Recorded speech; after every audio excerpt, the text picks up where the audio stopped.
All right, in the last video, we discussed about how we can log in into the website.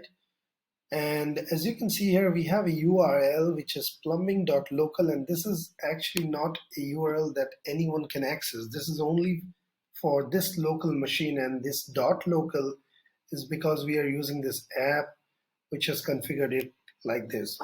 Now, to go to the admin panel of any website, you have to add the /wp-admin/ this portion to the primary URL. So for example, if I have to open a page, let me go to the incognito mode. And so if I have to go to baseballtradingpins.net, I would go to baseballtradingpins.net /wp-admin, and then when I click it, it will open the WordPress login page, admin login page for me. If it is a WordPress website, then you will see this WordPress admin login page. If not, then you will see something different. And so you can test any website. You can just Google any website and see if it's a WordPress website or not by going to the WP admin. So if I have to log into WP admin, I have to enter the username and password every time I want to log in. And if you want to avoid this while doing the development of a website, then there is a small trick here, which is if you go to this local tool, you have one-click admin access.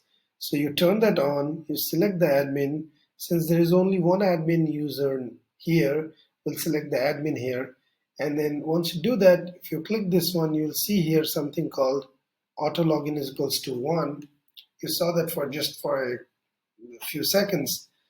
And I'm logged into the dashboard.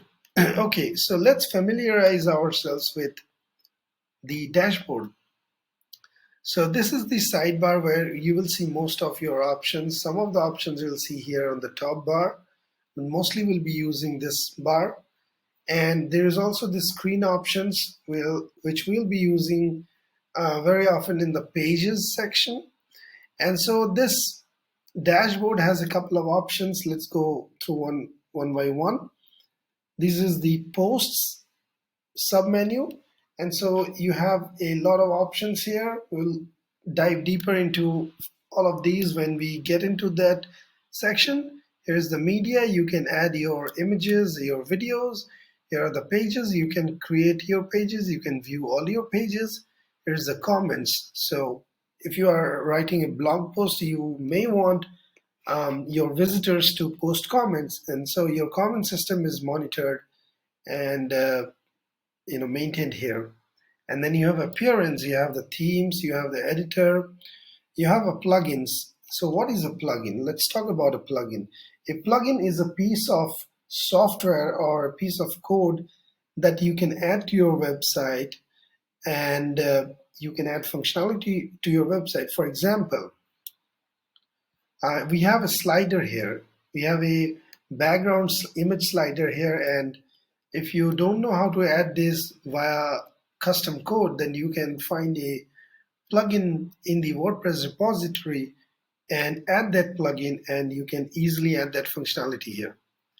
So let's talk about the users. You can add more users. Currently, there is only one user, so it will only be me as the admin, but you can have multiple users as admin, and there would be different user roles, which we will be talking later.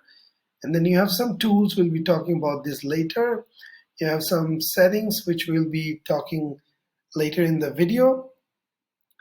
And so yeah, this is basically how your WordPress admin looks like, and this will be the same for all the websites, no matter what kind of website you build. And this is your profile, so you can go ahead and edit your profile. We don't need to do that. And if you want to see which version of WordPress we are running, you can see right here we have 6.0.1, which is the latest version of WordPress that we are running.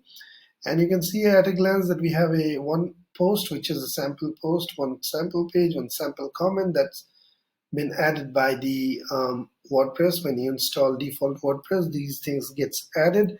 We will be deleting those things when we start working on our template. And let's see in the next video.